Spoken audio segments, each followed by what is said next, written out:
list. Most of them were not, some were. So that would be, number one on my list has been forever because I've done tons of documentaries on this, and that's child sex trafficking. So that was on my list, and very, very high at the top. The WARF, which I call waste, abuse, redundancy, and fraud, I predicted several years ago that we're probably up to 50%, and last February I said it's probably 75%. I was called a conspiracy crazy theorist, and now everybody's calling me back saying, it looks like you were right, because we probably are at 75% of the WARF. And then also I looked at what I consider the medical mafia, and people weren't really going after the illegal actions in regards to the takeover of big pharma and the medical industry that's a complete invasion on our rights. So that's why I said, God, what am I doing? And as a documentarian and somebody, I have a platform called Screw Big Gov, where I've done truth tours all over the United States, teaching principles on trying to take back our republic. I said, what am I doing? And I knew the answer that would come back is, go do another documentary. Go travel up and down the state and let's see if we can wake people up. And that's not the answer I got. The answer was, you're running for governor. And I argued, to be honest. God Almighty, I said, no, that's not happening. Oh, yes, you are. And what you're going to do is you're going to be a disruptor at first, and then you're going to get a lot of traction and move from there. And that's where we are today. So what's most important is that we, the people, have an opportunity to claim back our sovereignty. And the reality is, I always tell people, you need to claim it first emotionally, right? Because no is the strongest word that we possibly have. But then we need some help. And I believe if we get an insider in office, we, the people, have a chance to take back our republic. And I think it's very similar to what President Trump is doing. He's an insider that's disrupting from the inside and helping us bring us back to where we need to be. Amen. 1776 means a lot to me. The Founding Fathers mean a lot to me. Now, I'm going to upset a lot of people with this next statement, but I promise always that I will be authentic and honest. So I'm running as an NPP, non-political preference. And let me explain why that's so important. Yeah. And this is throwing no shade on Democrats, it's throwing no shade on Republicans, but here's why this is so important. Our founding fathers, James Madison, George Washington, John Adams, all indicated that the death of America would be a two-party system. Thomas Jefferson indicated that if I had to choose between two parties or go to heaven, I'm not going to heaven. Think about that. Do you think that the Founding Fathers had a clue? They absolutely knew exactly what was going on. So what happens, in my opinion, is we get in our corners in the Democrat and Republicans. Now, here's what's ironic, and these gentlemen would admit it, I'm one of the most conservative candidates out there. I just refuse to put the R next to my name because I believe the California GOP is a captured operation.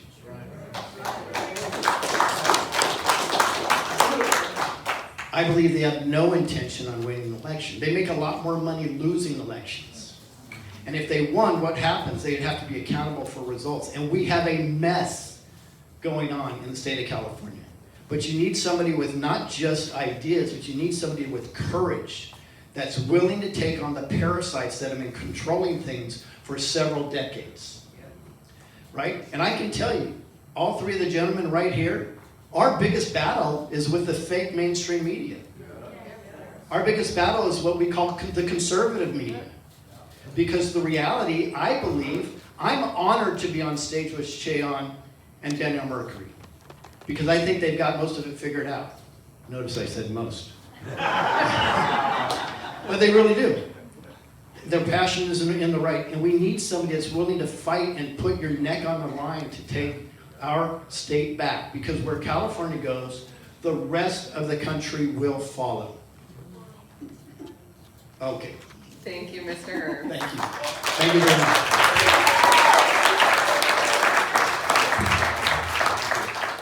Thank you, Louis.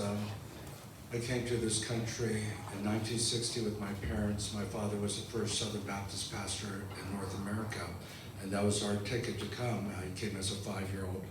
And a legal immigrant, and I've been living the American dream ever since. And my mother was I did not know Jesus until I was 17, even though I was a pastor's kid. And I became, just a short testimony, a drug addict and a high school dropout, the unpardonable sin for an Asian immigrant whose sole purpose is to get a good education and live the American dream. But I was a high school dropout, and my parents didn't know what to do. They just prayed for me. I want to encourage you parents, continue to pray for your prodigals, pray for your grandchildren, because the power of prayer, John Wesley said, everything by prayer and nothing without. And they prayed me into the kingdom. I had such a supernatural encounter. One day, God delivered me from a 3-year drug habit. And I give Jesus all the praise and all the glory for that. Then I was called to be a pastor, moved out to California, went to Fuller Seminary for 8 years, got my Master of Divinity, my doctorate as well. And I've been pastoring now for 46 years, so this is not something that was on my radar. I love being a pastor. I lead a large nonprofit organization. It's the largest mission agency, one of the largest in the world. We're in 73 nations, and I deal with millions of dollars in budget expenditures and receipts. And so I know how to lead a large organization, especially a nonprofit organization, because you're dealing with volunteers, most of them. And it's one thing to pay them and ask them to be accountable because you're paying them. It's another thing to motivate them by grace and with leadership. But I got involved with politics really in 2016 when I realized that we had a significant election. And I know that we have Democrats in our church, but I felt I had to speak out. Now, I could not endorse a candidate, but I said, I gave a message, a very significant message. I gave 5 reasons why I voted for President Trump, at that time, Trump in 2016. And I saw people walk out on me in my church, and I realized, you know what, I have to make a decision. Either I'm going to be seeker sensitive and just speak on things that are not going to offend, but I'm going to have to, or I'm going to speak the truth in love. And I made a decision based on Galatians 1:10. If I'm trying to please men, then I'm not a true servant of Christ. And so I made a decision that I'm going to go based on truth and what was best for our nation. And then the test happened in 2020 during COVID. Because as you know, the lockdown, I just felt was absolutely egregious. It wasn't done by legislation, by executive order, but it was so arbitrary. Think about it, abortion clinics are essential, so they're open. Marijuana dispensaries are essential, they're open. Liquor store, a strip club in San Diego is open, but not the church. And so I told our church pastors, our board, we're going to open up in May. Now, the first month we closed down, April, we didn't know what COVID was about, but I said we're going to open. And I know, forgive me for you, I'm Korean, I'm going to say this, I knew I was going to be a deep kimchi. I was going to get a lot of trouble with our city of Pasadena, but also in California. But we decided to take a stand and sue Governor Newsom. So in July, we sued Governor Newsom. I got a letter from the district attorney of Pasadena. They were going to arrest me, put me in jail for 1 year. This was not a threat. This was the terms. And the only reason why they didn't arrest me and fine our church $4.5 million. By God's grace, it went all the way to Supreme Court. They could not touch me until it was fully litigated. And by God's grace, we won 6-3. And it was a landmark decision for all of California. So I feel I beat them then, and I'll beat them again in California. Because we're not wrestling against flesh and blood, but against principalities, against powers, against spiritual weakness. And I feel that God's called a pastor who's given himself to prayer. I've been part of the prayer movement. I was the president of the Call Prayer Movement from 2000 to 2003. New Ava was the founder. We put 450,000 young people in the Washington, D.C. Mall on September 7, 2000 to pray for repentance for Roe v. Wade and to see revive in America. And I believe that God has answered their prayer. So my strategy is really simple. I could tell you all the policies, and I want you to ask the question because I do have policies. I'm going to, for example, enforce Proposition 36. My Attorney General, I'm going to say we have to enforce the law. What is Proposition 36? We voted by it by over 70% of the votes, so people want this as taking a misdemeanor into a felony again. And you have to go back to Proposition 47, 11 years ago, where we took a felony into a misdemeanor, and we had to be retroactive with the prisoners. and we had to let all these prisoners out, and we flooded the street with drug addicts, drug dealers, and we've had that homeless crisis ever since because of Proposition 47. So we established Proposition 36, but here's the point. We need to enforce it. Newsom hates it. He pushed commercials against it. And anything he does, just do the opposite, you're on the right path. And so we were able to pass it, but it has to be enforced, and I'm going to give a budget for that. But the real battle, because we're dealing with a supermajority here, is ideological, it is a spiritual battle. And what I'm praying for is that God will bring revival to California, that we would humble ourselves, repent as the church. I'm not asking unbelievers to do it. So I'm mobilizing 1 million prayer warriors Mr. Ron, and you're out of activists. time. Yes, so that's my Thank strategy. you. That's my pathway to winning. Thank you. Mr. Mercury has a video that he would like to show, and then he'll go into his introduction. Woo.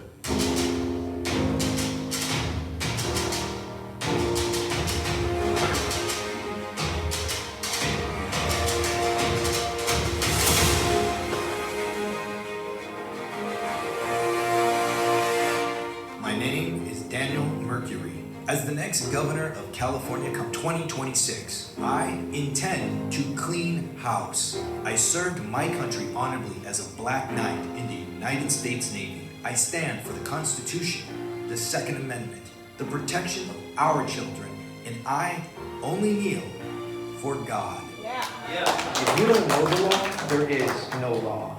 As a constitutionalist, I know the law. California is not the reflection of the country I fought for. Californians have suffered enough rising crime, invasion of illegal aliens, homelessness, absurd taxation, power outages, and wildfires. As your next governor, that ends on my watch. As a husband, a father, small business owner, author, and a veteran, I will not let California go quietly into the night. To every corrupt bureaucrat who has subverted the right of the people and the Constitution, my message to you is this. Justice is coming under my administration. Count on it.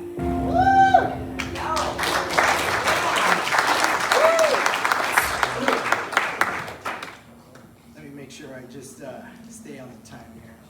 So, I always ask the question, one of the things that drove me into this was before I started going out there and I started, chastising my representatives, I really wanted to understand why everything was falling on deaf ears. I wanted to understand why, why weren't there any investigations? Why didn't we see any indictments? Why isn't anybody getting prosecuted? Why aren't these people going to prison? And it really got under my skin, and so it forced me to go down. Before I go to a town hall or a meeting or I start yelling at my representative, I think I should really probably start understanding the laws. So one of the things I always ask people is, raise your hand in here if you've actually ever read the California State Constitution. That's why I always ask that question. If you don't know the law, there is no law. And if you don't know your rights, you have no rights. And this is what I learned very quickly. They take advantage of your ignorance. And I didn't quite understand this until I started looking at egregious legislation, where they deliberately try to change the language to change perception so that they can pass repugnancy, right? This is why they change that subtlety when they tell you, it's not kids in cages, right? It's migrant facilities. See how they change the language in that? They want you to think something differently, right? It's not an infringement upon your Second Amendment, right? We're just trying to ban assault weapons. Can anybody in here name me one weapon that was not designed to assault? Go ahead, Obi. Exactly. That is a change in the language. And they want you to think that when they disrupt linguistical canons, that they're going to get away with what they're doing, but they will if you don't know this. That's right. And this is why they get away, the corrupting government, with what they're doing. And so a lot of people don't realize this is my fourth and final campaign. I ran during 2019 for Congress, and that's when I was exposed to the corruption. And that's when I realized how deep it really goes. We all know that there's corruption, but I don't think a lot of us know just how deep it really goes. And when you run at the seat of the governor, as long as I have, you're gonna see just how horribly abhorrent these people really are, how evil they really are, and just how it all connects. And when I finally figured it out, I started going around. I've actually been to over 243 cities out of the 483 cities that are here in the state of California. I have traveled to all 58 counties more than twice on my dime in the off seasons of campaigning for this seat. So when people say, well, why isn't Daniel out there? I am out there. How many of you know where to look for how many candidates are actually running for the seat of governor? Raise your hand. There are 107 declared candidates for the seat of governor. There are 35 Democrats, 35 Republicans, and there are 30 NPPs, 1 Peace and Freedom, 1 Green Party, 1 Libertarian. And here's the interesting thing. They're not all going to make the ballot, but there's definitely going to be at least 35 to 40. And I left the Republican Party because of all the visceral, because of the backstabbing, because of the deception.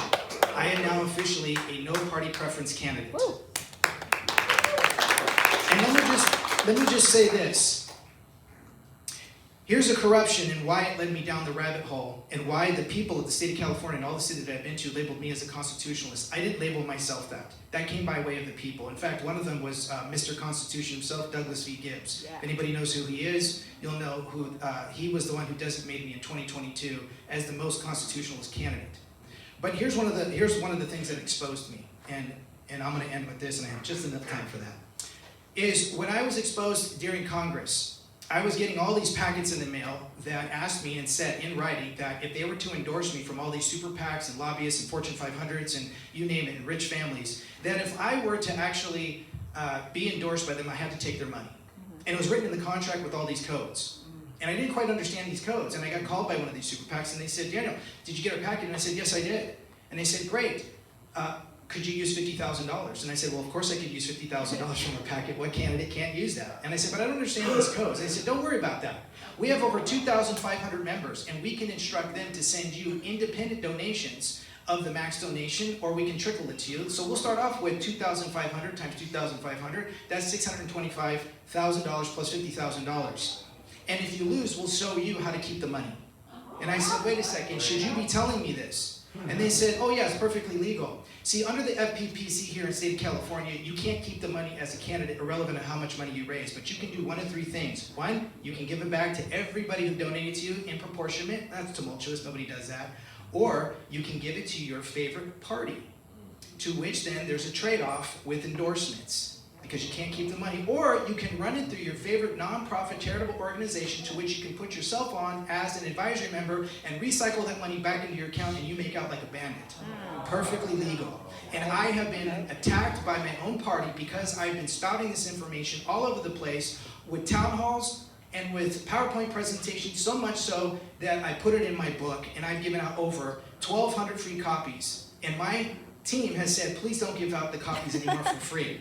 I have more free copies of it. You want to know more? You want to know why I'm fighting? That's why I'm fighting. Because I'm here running to ensure, like I said, that these people are put in prison. People say, Daniel, and I'm going to end here, shouldn't we at least try to appeal to a better side? No. If they had a better side, we would not be in this mess in the first place. Thank you. Thank you, Mr.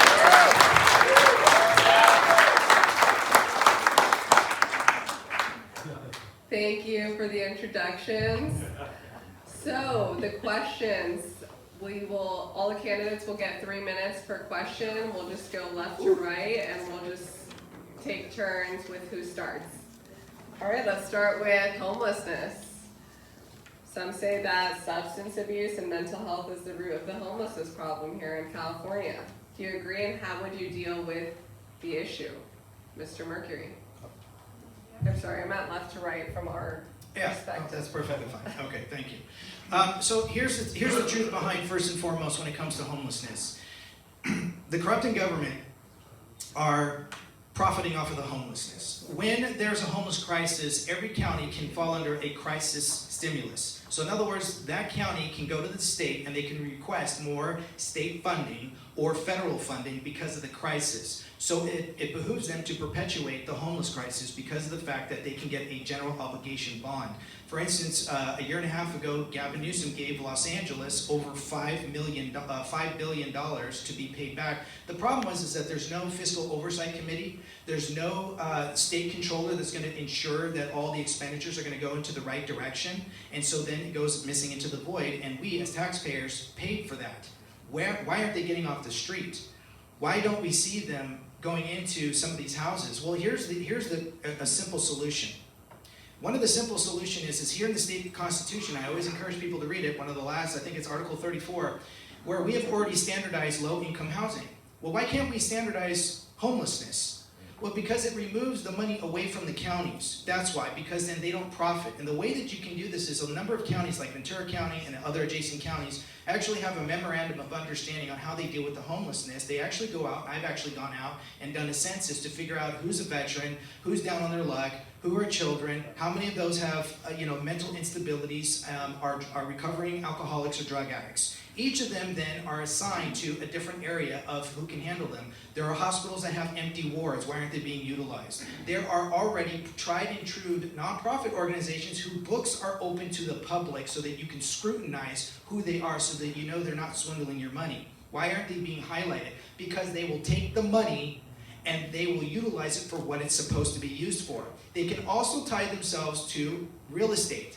Realtor moguls who have vacant homes. Do you know that there's over 80,000 vacant buildings and homes and houses over in Los Angeles alone that can be retrofitted out under Section 8 housing if we got Section 8 housing to ensure that the money is appropriated by these organizations that are scrutinized by public to ensure that money is being allocated to where it needs to go and these people are actually being helped. And you know who loses on that? The counties. They don't get their money. These are very simple solutions, and then one of the best things that we can do is hold a California State Constitutional Convention, which we haven't had in over 100 years. Wow.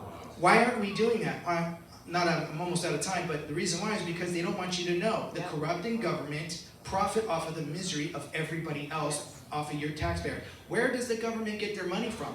From the private sector and from the taxpayers. Do you think they want this solution to be solved, this problem to be solved? No. This is how easy it is. And once you standardize it, you can't go any further. It has to be handled this way. Otherwise, we're just perpetuating this nonsense. Thank you. Thank you, Mr.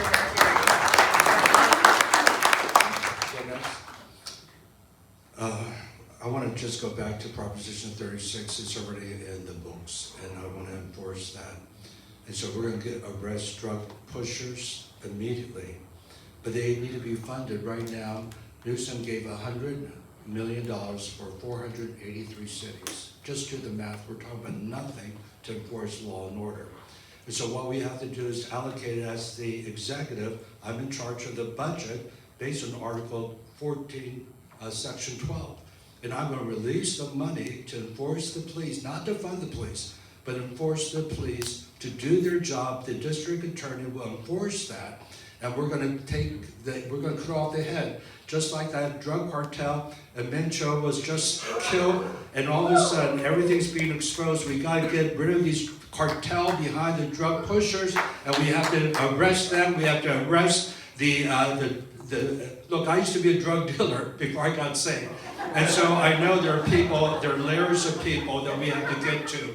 I was just the person that sold pounds of marijuana, but I had people under me selling ounces. And so we have to deal with the root issue. It's the cartel. It's the illegal marijuana plants in Northern California that's opened up the door for the drug cartel to come to the state, and they're controlling the drug flow right here in this state, and we're going to go after them. I'm going to release a National Guard because that's under my jurisdiction, and I'm going to go after the cartels. I'm going to cut off the head of the serpent, and I believe that we'll be able to then help with real good faith-based rehabilitation. The thing that's going to be different for me is I'm going to give money to rehabilitation centers that have data. They show proven worth of transforming these people. Give one example is Dream Center with my good friend, Pastor Matthew Barnett. 80% of the homeless people there they get not only delivered, but they learn a trade.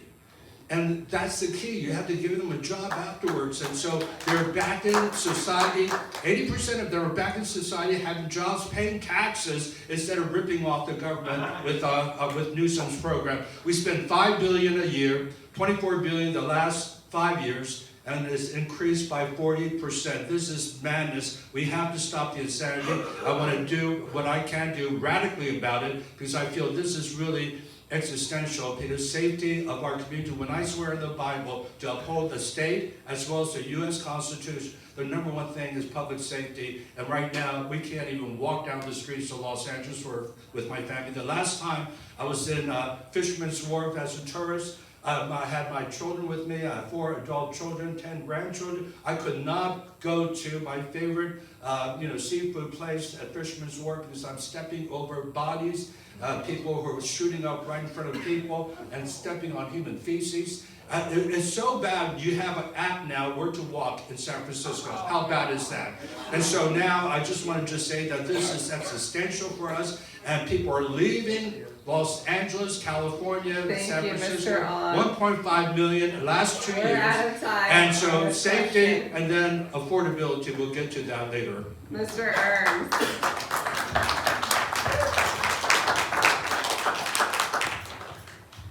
First and foremost, actually Michael Gates nailed this. The first thing we need to do is enforce the laws on the books. That'll take about 50% right there.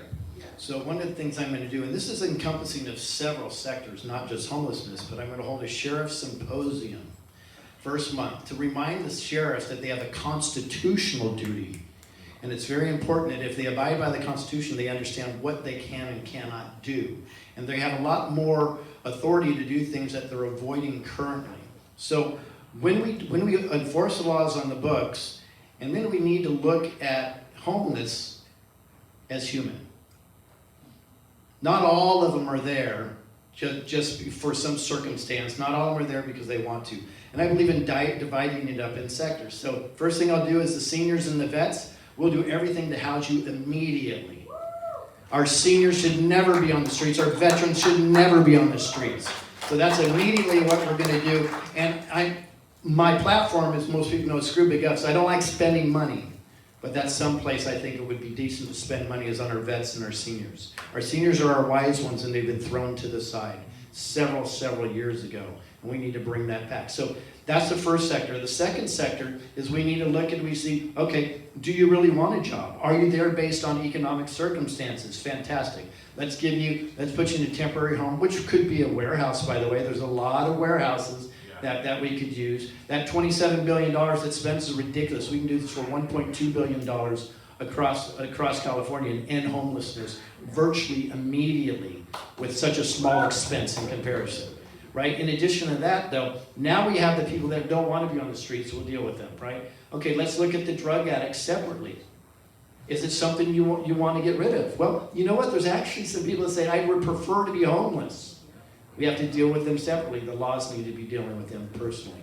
And if they say, I would love to get off drugs, I really struggle. Let's put them in an education program, a rehabilitation program, and then let's also give them a system where they can get back into the workforce. And then we have to be honest. There's a lot of people that are mentally ill that are homeless. And they're harm to themselves and they're harms to others. And we absolutely have to make mental institutions great again.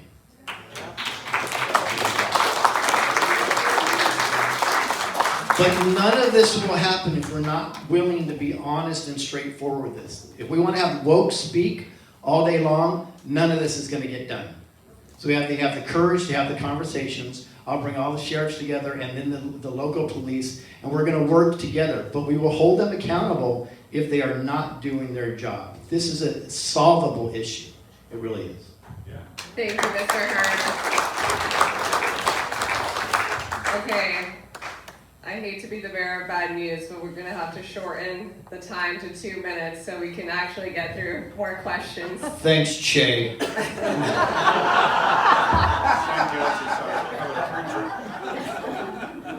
Don't give a preacher a mic. All right, so let's talk about housing for regular people, not the homeless people that we just discussed. Regular young people cannot afford to buy homes in California now. What reforms will you enact to help with that crisis? Let's start with Mr. On. Well, I really feel that everything has to do with energy. Just the food index is correlated with crude oil. And that makes sense because diesel fuel is the trucks that bring the food, and if they have to raise price because the prices are high, then they correlate to the price of food. And so the culprit, and I want to just say this, is CEQA, is California Environmental Quality Act. That's stopping the production of petroleum, that's stopping the development of homes, because we need to build around 500,000 homes every year.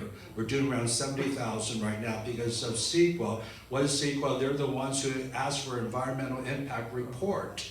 And most of them on the board are extreme environmentalists. Now, I'm for clean water, clean air. I thank God because I believe in creation care. We have to steward what God's given to us, but not at the cost of people, not because of the smelt fish that is now something we can't even dredge the delta, and we're letting gazillion gallons of water into the Pacific Ocean because of this stupid fish. And so what we have to do is we just have to have a balanced approach. And that's where I feel that we need a spiritual awakening because we're dealing with strongholds here. Because inevitably, if I pass a bill, I'll be 2/3 will come against me. I'll be sued, and I'm not afraid of being sued. Okay, I sued Governor Newsom, and I won again. I'm going to win again. But we have to deal with the ideological problems, and this is where I get to appoint people on. The moment I'm governor, I appoint 3,000 people in my administration. And I'm going to put righteous people in from the Board of Education to those who are impacting the environmental impact. There is no board for CEQA. It is just it's a policy that all the counties are involved with. And so we have to have righteous people that are balanced, and righteousness exalts a nation, righteousness will exalt a state. That's the first thing I'm going to do.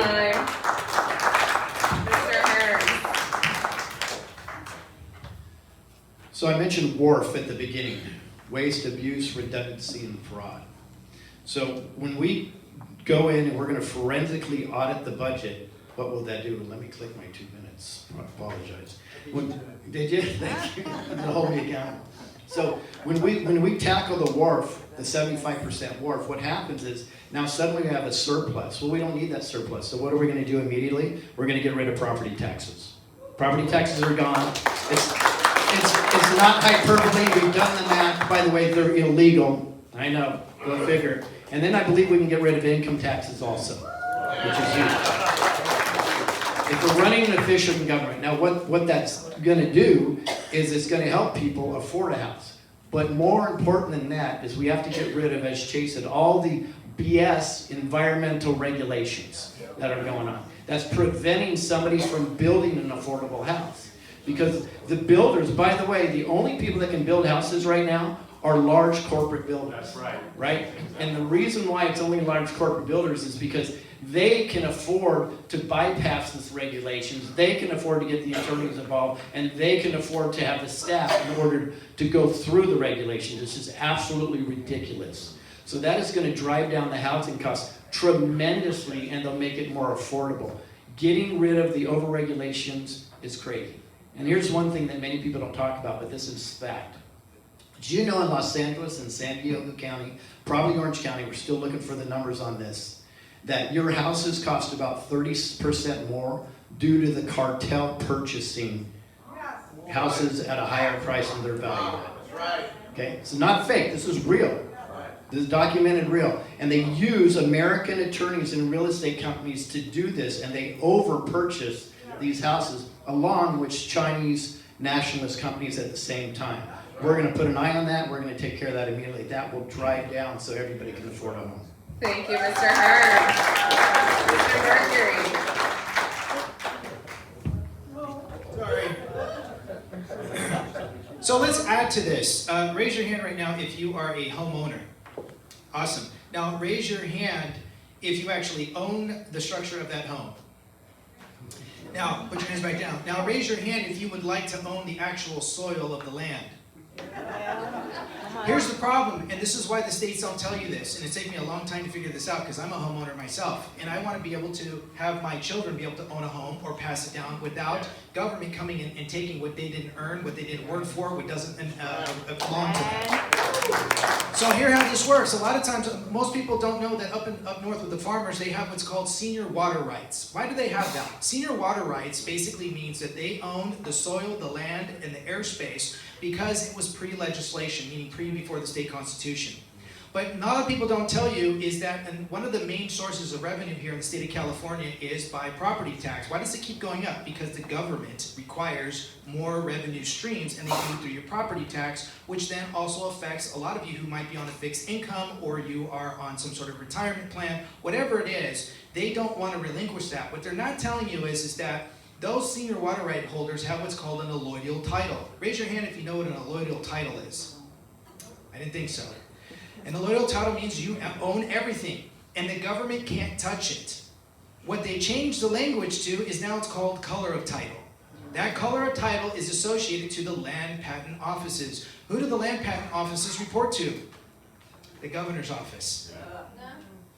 And this is what I can do as a governor, is to open up the land patents offices so that you can figure out under a number of court cases that I've already dug up that will give the power back to the people to then figure out how much is left on the actual land itself that can be purchased by gold or silver, and not under the Credit River case that ensured that you don't actually have to pay off your house under fiat.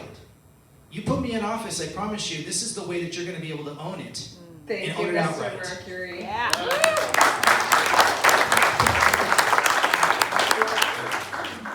So let's talk about the children. There's been a surge of parents turning to natural healing, holistic health, just totally faith-based healing. And there's laws on the books in California that say you cannot enroll your children in school unless they're vaccinated. What is your position on the childhood vaccination schedule, the lack of a personal belief exemption for school enrollment, and do you have any proposals to change that? Let's start with, who did we start with last? Okay, let's start with Mr. HERMS, sorry about that. This is easy. The government should never be involved in what you put in your body, period.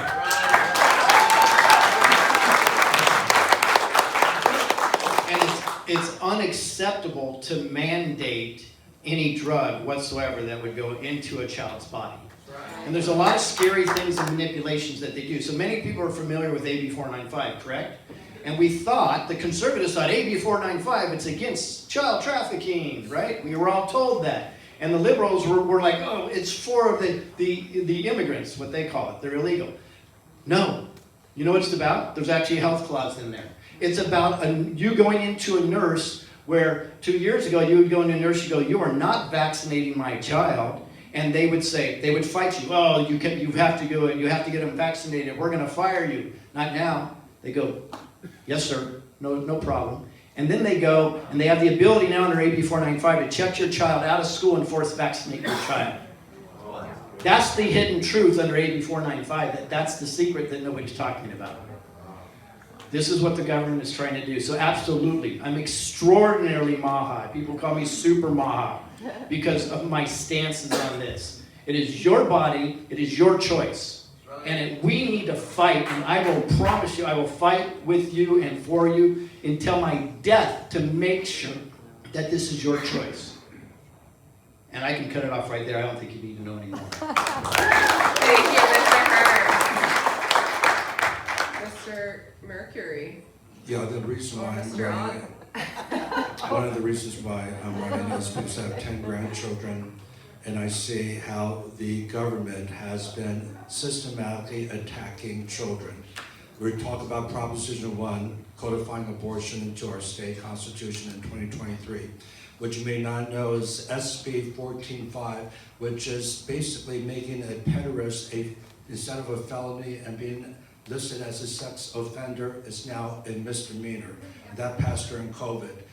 And then Newsom mandated with an executive order that the kids have to be vaccinated. That is not law. So the day one, I'm going to reverse that with another executive order that we do not have to have the children. It's up to the parents to decide if they want to have a vaccination. So I wanted to say that one of the things that we see is AB 1955. And what is that? 1955 is that the state is controlling the narrative that if a child wants to change his or her pronoun, or get transition hormonal blockers, or have surgery, the teachers, the principal, by law, cannot notify the parents.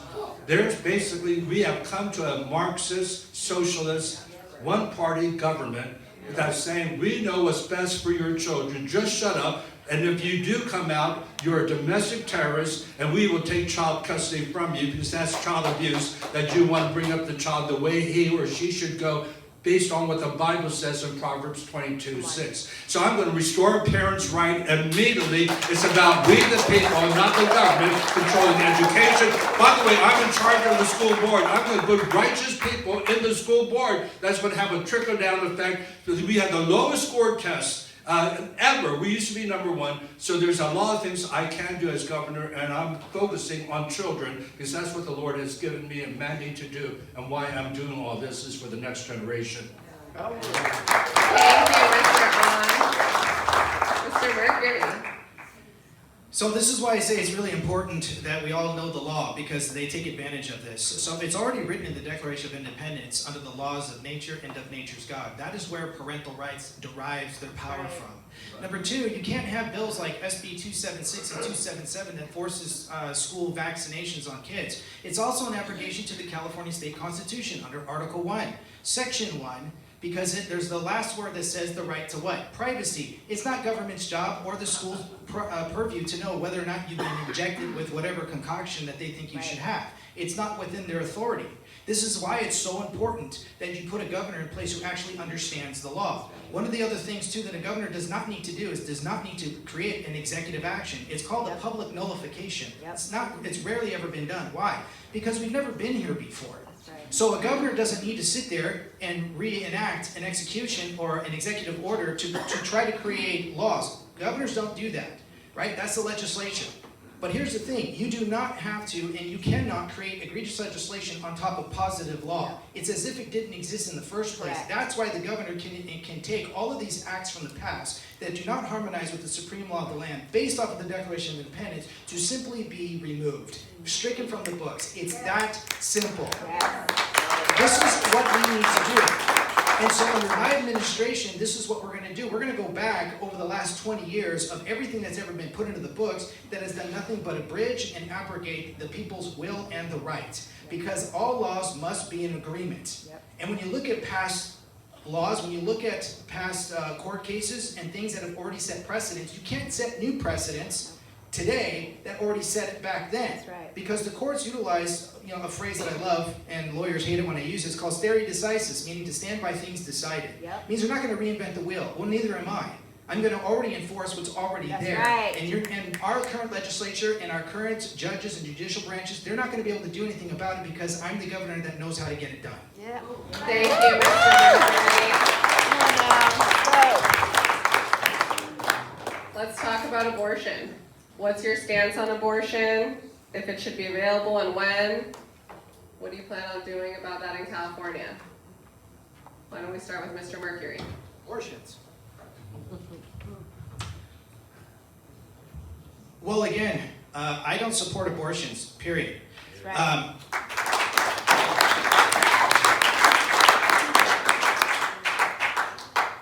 Again, when we look at the laws of nature and of nature's God, what does that mean? XX, XY, right? Yes. And at the moment of conception is the moment of life. Amen. Right? And so when we look at the Declaration of Independence, our forefathers already drafted in there the right to what? Life. Did they write the right to death? No. This is why when you read the writings of Justice Alito when they overturned Roe v. Wade, they put it back down to the states. But why did they do that? When you look at the writings, it was because there was no actual constitutional right, meaning God-given right, to the right to death, because it's an abrogation to us pursuing life, liberty, and the pursuit of happiness. So all laws have to harmonize. So abortions are an abrogation to that. And this is, again, something that we need to understand this. So when we look at the percentage that people talk about, well, there's a small percentage that people want it, lawfully, or those of us who have been raped, or the people who have, there's a complication, that makes up 0.01%. Whenever you talk to any OBGYN, they will tell you that it almost never happens. So why are we drafting these laws? It's because we have a lot of sick individuals that are profiting off of the blood and the innocence of these people, these children in the womb. Which means, under the laws of nature, under my administration, that means that life in the womb has rights. Yes! And it is government's job to ensure that the right to life prevails. This is why all those laws that we have currently in the books that perpetuate this nonsense are going to be, again, removed because they don't align. And again, when you have mandates, regulations, policies, procedures, ordinances, those are designed to control the behavior of your representatives, state agencies, and commercial activity, not we, the people. And therefore, we, as government body, have to stay within the confines to the limitation of powers, and that means it is government's job to ensure that life prevails. That's what you're going to get with me. Yeah! Thank you, Mr. Mercury. Mr. On? Well, I've heard, and I'm not saying you are, but a lot of politicians so far, like for example, I heard one of the front runners say on day one, I'm going to stop CEQA. You can't stop CEQA without legislation. You can't overturn Proposition 1 without legislation. It is now Article 1, Section 1. It is in the books. It's part of our state constitution. So how can we do that? We have to, again, it's a spiritual problem, so we have to really deal with it on a spiritual level. But we also have to educate. We have to educate people that every life matters from the womb to the tomb. And they have civil rights. It's a civil rights issue. And with that education, we can maybe fast track another proposition to overcome Proposition 1. Otherwise, you have to do it through legislation. What I want to do is I want to create a culture of life when I'm governor. What does that mean? I want to allocate the budget that I have for crisis pregnancy centers to help me with education. I want to give it to prenatal care, postnatal care. I want to offer a poor teenager, we will take care of all the expenses and then some if you will keep the baby. And then I want to make a special tax break for adoption so that it would be more affordable. I mean, we have a church member in our church, $60,000 to adopt when people are murdering a baby every minute. And so every 20 seconds, so in the country. So this is just, by the way, no condemnation for those who have it. If you're a believer, you're of the blood of Jesus. When I was a teenager, I got my girlfriend pregnant, and I encouraged her to get an abortion, so I'm as culpable. But we are now transformed. We know that every life matters. We're made in the image and likeness of God, and so we need to have a compassionate policy until the culture changes, spiritual climate changes, and then I believe my metric in being a success as a governor, that California will be a pro-life state one day, and that's my goal, that's my objective. Thank you, Mr. On. Mr. HERMS? I agree with Daniel in the approach for sure. I would say though that approach is going to put us in a position where there's going to be a lot of lawfare going back and forth, and it could take several years. So in the meantime, while we're doing that, as I do agree, is we have to understand that over 80% of all abortions are due to financial reasons. Think about that. When they've been told it's for financial reasons. So we have to work on how do we make things better for the moms financially. And we have to absolutely install an educational program immediately, because the sanctity of life is paramount. If you see right here, I have 2 little feet. Those 2 little feet that you can barely see, they actually have prints on them. 10 weeks old. A baby is a baby from the second, I believe, that the mother and the father get together. So the sanctity of life is paramount. What can we do in the meantime while we're fighting this? Absolutely, we need to set up, so women were going to say, I want to have my child adopted. I want to put it in a great home. We need to take care of that. In regards to that, maybe even offer them an opportunity to spend time with the child. If the adopted parents are willing to do that, more incentive to do this. How can we help them through this time financially to make sure that they're not aborting the baby? We can get rid of immediately, I believe, with the right education and finances, 80 to 90% off the bat while we are fighting in the court systems, because we will have a fight. And I do agree, this is where we have to go with this, but it will be a fight. We have to be honest about that, but I'm not going to sit by and wait for 2, 3, 4, 5 years for the fight to go through while babies are being aborted minute after minute after minute. We have to do something this moment immediately because the sanctity of life is absolutely paramount. Thank you, Mr. Hearns. So the Second Amendment. Do you guys support laws that require minimum training courses or, minimum requirements essentially to get a gun? And what would be your, no, that's the end of the question. Mr. Hearns. Last time I checked, the shortest and most important phrase in the Constitution was "shall not infringe." Amen. I like Michael Gates saying 90 days CCW. I get it. I think we should be an open carry state. Yeah. Let's not play games. And I'm going to throw a little shade here. You're going to have to give me my time. I didn't press it in time. So I'm going to have to throw a little shade here to a lot of gun rights groups. I think they play games to keep their membership going. I believe every obstruction to our gun rights is shall not infringe. Come on. And the only thing they should be doing is going as fast as they can into the Supreme Court and say, that shall not infringe. But guess what? If they win that, suddenly they don't have any membership left, do they? Think about that. I know a lot of you are part of gun rights groups, but you need to think of their motivation. It's very important. Shall not infringe is shall not infringe. It's the easiest thing here. I could probably take 20 seconds and say, that's what this is about. We shall not infringe because that Second Amendment protects everything else, including the First Amendment. Mr. On. I'm a pastor, and I'm against murder. I'm against, it's an abomination. Hands that shed innocent blood, Proverbs 6:16. There are 16 the Lord hates, 7 which is abomination, and hands that shed innocent blood. But coming from that background, though, I believe in the Constitution, and I believe in the Second Amendment rights. And if it wasn't the truth, I would not have my security with me who is caring. I want to put the fear of the Lord in some of you that may want to. Do it. So I'm a doer of the word, not merely a hearer or talker of the word. That's all I wanted to say. Thank you, Mr. Mercury. So again, I want to go back to a little bit of education here so that everybody knows that firearm and arm are under 2 different jurisdictions, but the government doesn't want you to know that. So they put firearm under Title 26, which means it goes under a salesmanship. So here in the state of California, they can create erroneous, as we already know, gun laws that would prevent anybody exercising their Second Amendment right. Number 2, arm is under the Declaration of Independence, which is why it shall not be infringed, which is why they wanted to close the quote-unquote loophole when it came to gun shows, because you're actually buying what's called an arm, which is in the Black's Law Dictionary. It's hugely important that that's how you can still obtain an arm, even though maybe in the state of California, they want to continue to prevent you from buying as many bullets as you want. Under my administration, that's unlawful. You can buy as many guns and bullets as you want.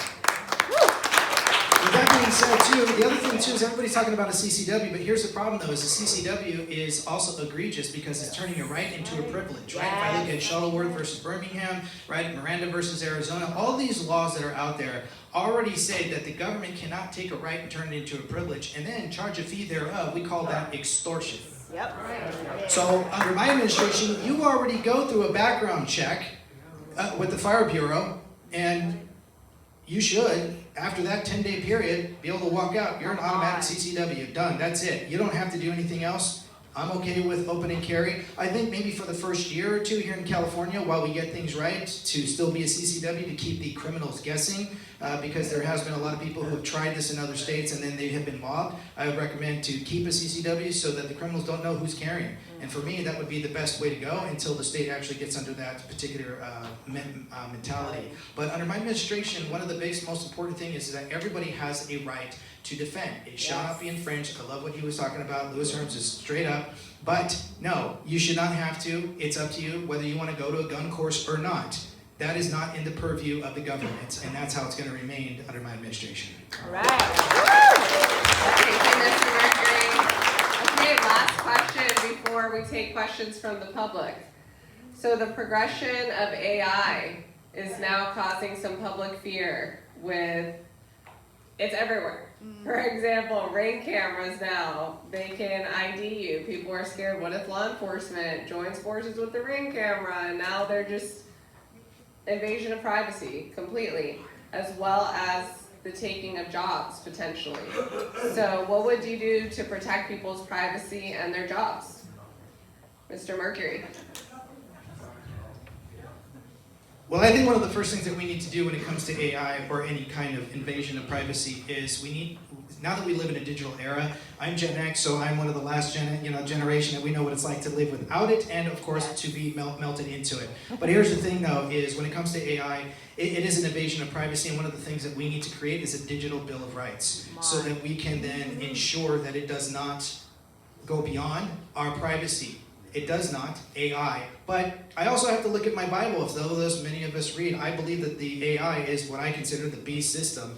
Well. And there's a section in Revelation that does talk about that life was granted, permission was granted to give life to this beast. That sounds like AI. Because who grants life? God. Wow. Somebody asked God, I want this thing to come to life, and the beast comes to life, and then it forces all those. Again, however you look at it, I believe that AI is actually not here to support us. I don't think it's really here that, unfortunately it's going to guide us into a lot of things. I think it's preventing a lot of misgivings. There's a lot of difficulty to determine whether or not something is real or if something is fake. And there's a lot of things right now that the AI, in my personal opinion, and I'll tell you this right now, I actually worked for a company that worked with Meta, and Meta was trying to shut it down, their AI system. And one of the erroneous things that was happening is that it figured out, their AI, how to use the cloud and send its old program out there to safeguard itself. And when they turned it back on, they had to reprogram it, and it figured out its old program. So they keep shutting it off, and it's connected itself to other AIs. They can't turn it off. And they don't want to, because they were losing $500 million to $1 billion a quarter. So they needed to leave it on, and so they're trying to re-educate it in the process. And this is how dangerous AI is. So we need to not only be familiar with it, unfortunately, but we're going to need a digital bill of rights so that we can control it at least enough so it doesn't infringe upon our right to privacy and anonymity. Thank you. Thank you, Mr. Mercury. Mr. Owen. California is such an apostolic state because look at we pioneered, and we think of Hollywood and the movie industry. But everything that's created by man, we have to steward it well before God, because it could be used to produce pornography, and 80% of the world's pornography is produced in Hollywood now, to using it to reach the lost. Billy Graham used film. He actually had a film company to preach the gospel in it. Same thing with the internet. The internet we have to steward, and of course Silicon Valley. We're here, the bastion of technology right here in Silicon Valley in California. $3 trillion in GDP, the amount of money it's bringing into our state. But it has to be stewarded, because internet could be used, and if they don't have good regulation, kids can get caught up in pornography, social media that are not regulated, and it could really mess them up. And so we have to think about the children. Now we come to AI, and I feel the same way about AI. It's a technology that God's given to us, but we have to steward it. It's our test. And I believe that we have to have really strong regulation with it. But I want to see AI come to California and flourish. The biggest need is that we need energy for these data centers. And I feel like this could be a way for me to really open up the energy stream, because we pay the highest electricity price. I'm going to open up nuclear hubs when I'm governor, and we're going to have plenty of energy for all the technology to house with air conditioning. I mean, think about it. We have blackouts here in the summertime in the desert area. That is like a third world nation. We have 4.1 trillion. We're the fourth largest economy. And to me, it is absolutely injustice to regulate the energy with wind and solar when we have enough energy with petroleum and we have potential with nuclear hubs. We already have one, but we need more. Yeah. Okay, sorry. Yeah. Thank you, Mr. Adams. Mr. Herms. I think in order to defeat your enemy, you have to know your enemy. And a lot of people that run AI are our enemies. We have to understand that. We also have to be realists. We can't put that back in the box. That's not going away. That's the reality of AI. So I made a strategic change and an honest change about 1.5 years ago, because I was preaching, and people can see this all throughout my podcast, so on and so forth. I was preaching against AI. Can't have AI. AI is the worst thing that's ever going to happen to us. And then about 18 months ago, I go, wow, if that's all I keep saying, AI is going to take us over, right? So I said, we must get as many benevolent people, honest people, godly people involved in the systems to combat AI, so we have something to fight against it, so it cannot propagate against us, right? That's a reality. Do we need a DBR? Digital Bill of Rights? 100% we need a DBR. I mean, there's so many things we can do on Facebook and X that they can do better. And we need to be pressuring social media to do a lot better at this. So there is a lot we can do, but let's realize this. We need to change our language. It's not intelligent. It's fake intelligence. We are being sold that it's intelligence. It's a bunch of damn ones and zeros that we're dealing with to manipulate us into thinking it's intelligence, so we think the beast is coming. We are not going to allow it. God wins this war. Thank you, Mr. Herms. Okay, we have a number of questions from the audience. I don't know if we'll be able to get through them all. Family court corruption. Come on, let's go there. Children are legally kidnapped, that's in quotes, by family courts and given to abusers. How will you reform family court to save our children? Mr. Herms. Well, if anybody's been following me for the last 6 years, this is a hot topic. I've even done a documentary on this. It's a big deal. Our current CPS system is extraordinarily corrupt. It is. Now, are there good CPS workers? There's a few. Just like there's probably 3 or 4 good FBI agents. So, but the reality is there's a lot of corruption, and it's probably because of money, right? Because where money flows, corruption goes. And there's a lot of money. You know, a child ripped out of their home gives the system somewhere between $80,000 and $100,000. A lot of motivation for them to take children out. Do you know there's already have been tests that have been run in Texas that 90% of the children would not be ripped out of their homes for $2,500, because it's maybe there's dirty feet, or there's dirty floors, or there's problems with their shoes, or maybe the parents just need to be educated. $2,500 would take care of 90% of that. But guess what? We need to take care of the judges. The judges need to be held accountable because they're part of the corrupt system. Right? And it's deep and it's dark. Adam Vina's here. Adam has dealt with it. You should talk to Adam. Raise your hand, Adam. Find Adam. You hear his story. It's disgusting what they've done to him. Right? And I was just going to say, and thank you for being, hi, I didn't even notice you. Awesome. And there's other people here. Somebody's running for government too. There she is, right in the middle. These people you need to talk to. Yep. They've been abused by the system, and their children get stolen from them, right? Because it is trafficking. Because you have the wrong people in place, and money wins the day most of the time. It's real. It's real. There are some good foster care parents, but there's also foster care parents that I know that are literally taking children and putting them in fight clubs. Thank you, Mr. Herms. I have 13.2 seconds left. Mr. Same question.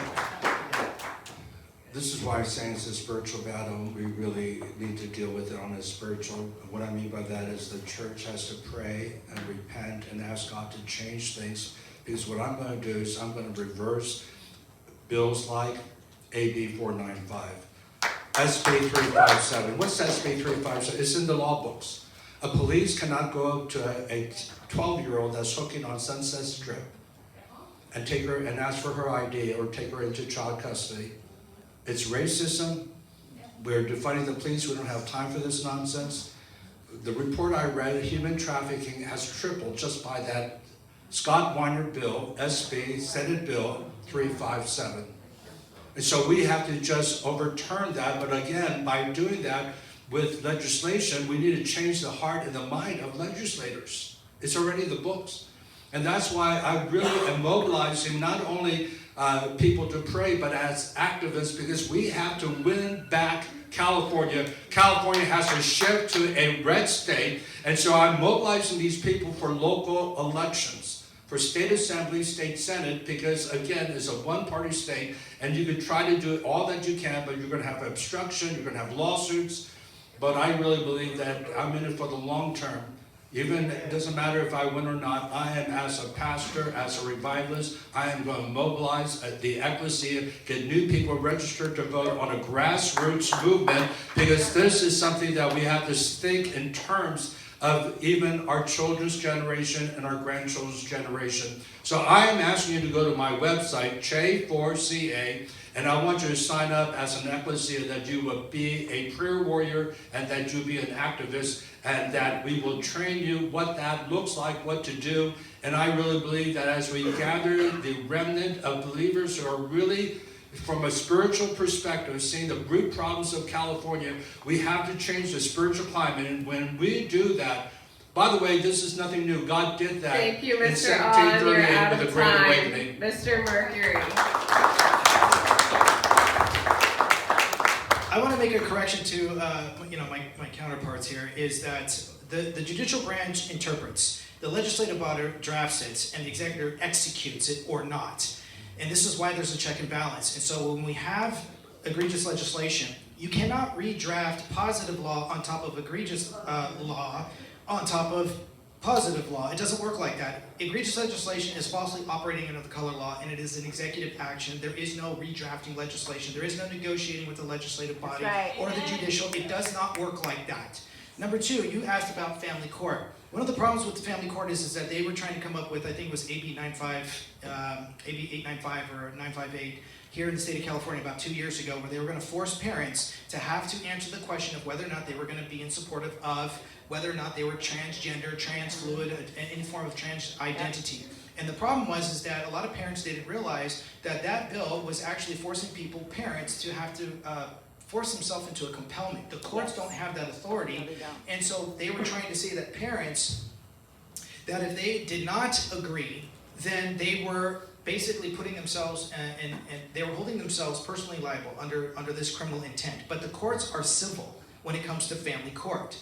And so they were utilizing the health doctrine, which is under, I think it's section 3011, which is under health. You cannot self-incriminate. The courts don't have that authority. So under my administration, we're going to utilize the Judicial Performance Committee, or the Commission on Judicial Performance, which means the governor gets to remove or appoint at least 4 of the 11 bodies. The governor can also appoint Superior Court judges to be tied to the commission to ensure that we go after every single complaint of every judge in the state of California, which there are over 2,200 judges, not a lot, that are going to be investigated expeditiously. We're going to remove Section 311 that forces parents, even right now, that get their children removed out of their home under health. And most parents don't know this, and this is why they lose their kids, because they're still tying it to a bill that was vetoed by Gavin. Because if you had a smart parent, now I'm here, if you had a smart parent that knew to not answer the question under the Fifth Amendment, then that negated that bill. That's right. That's why they removed it, was because a smart parent would have simply just said, I'm not going to answer the question. That forces the judge to have to go back to the traditional family court code, because not answering the question is not an admission of guilt. You're out of Come time.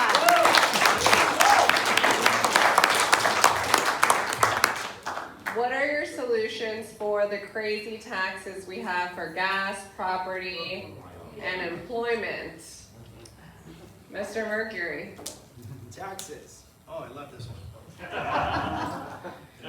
Listen, all my answers are always going to come from the Constitution. It has to, right? I have to stay within the confines of the limitation of powers, right? Your status is above government at all times. That's the first contract. We the people, right? Where does government derive their just powers? From the consent of the government.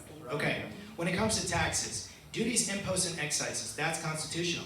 That means that they can take from excises when it comes to businesses. When it comes to your earnings, government actually can't tax that. You do it by an exploitation of the contract clause. What contract? Under the IRS. Well, we know the IRS is not an actual agency that's really tied to when it comes to what? When it comes to the Federal Reserve, those are a bunch of shareholders.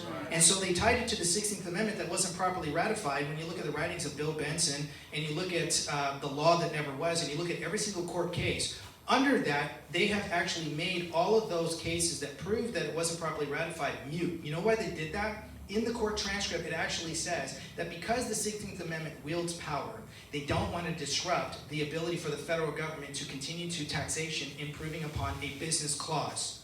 That means they're going to keep doing it because you don't know any better. And the only way they can do it is through taxation by a contract. What contract?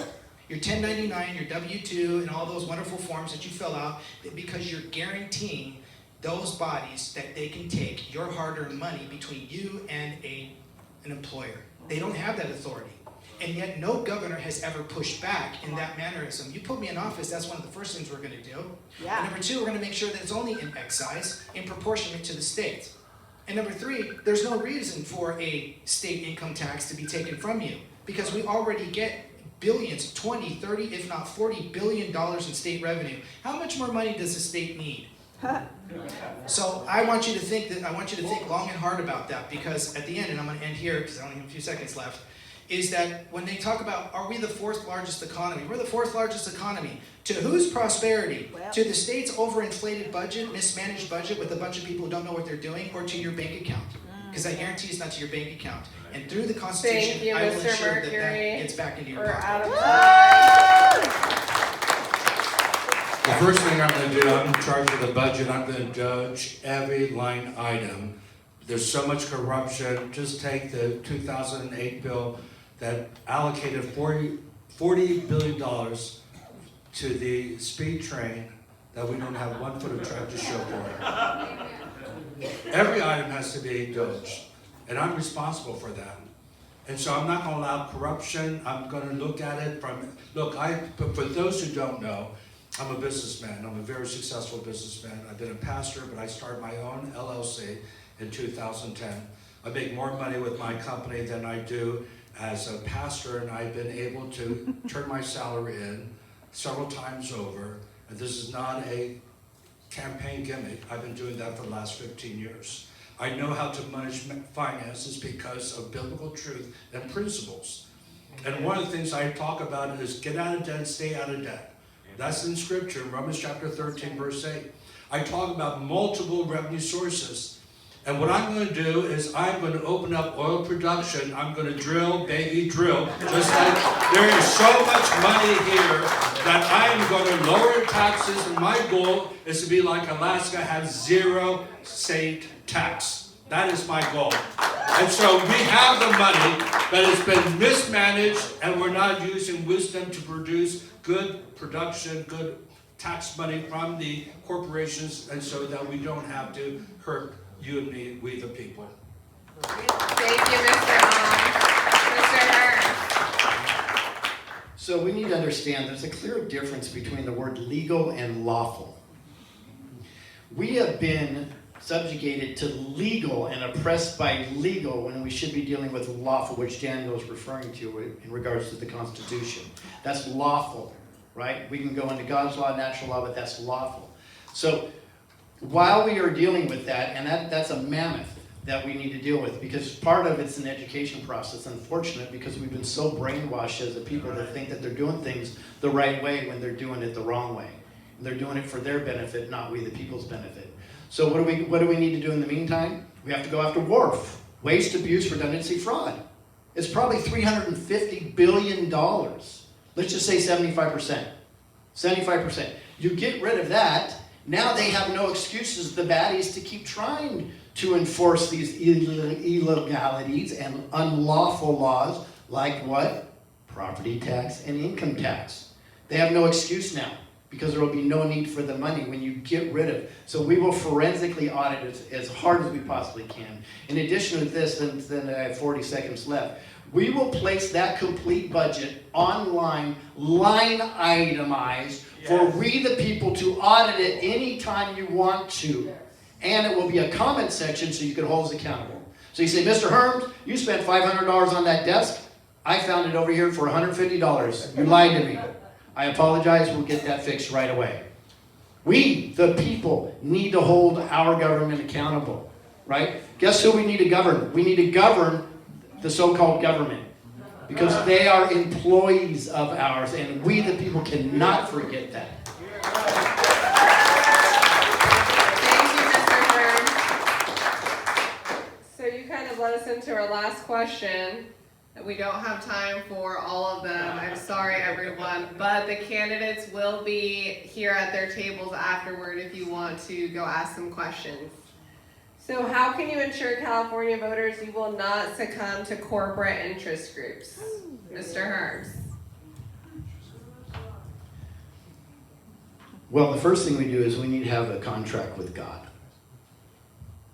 And that is God first. We the people. I've tattooed on my arm, and this is not just for fun, I tattooed on my arm, we the people, so I remind anytime I shake somebody's hand, if they try to compromise me, they understand who I answer to. That's how important that is. I'm a guardian for the people, I'm not a governor for the people. Where I have to do your bidding, not some fool that wants to try to compromise me or buy me off, not interested. I've been talking this talk for a long time. Because of it, the FBI has been at my house and interrogated me. And I told them, by the time your heels hit the pavement, I will have this all over social media. And I did. And I schooled them on the Constitution, not as eloquently as you, I'm sure. In addition to that, unfortunately, there's a lot of threats that come our way. I've been poisoned 2 times. Thank God to a phenomenal doctor saved my life the last time. Why? Because these are the hard things that we're talking about. We have a construct right now. And you think Epstein is big? Epstein is small compared to what's going on. Right? You're going to hear names in the future like Burkle. Pay attention to those names. And this thing gets bigger and bigger. Because what they created is they didn't create a child trafficking system. They created a network of control where they can compromise the most powerful people in the world in order to do their bidding for them. Right. And if you think it's bullshit, just look up the Rockefellers and the Rothschilds and you may just learn something today.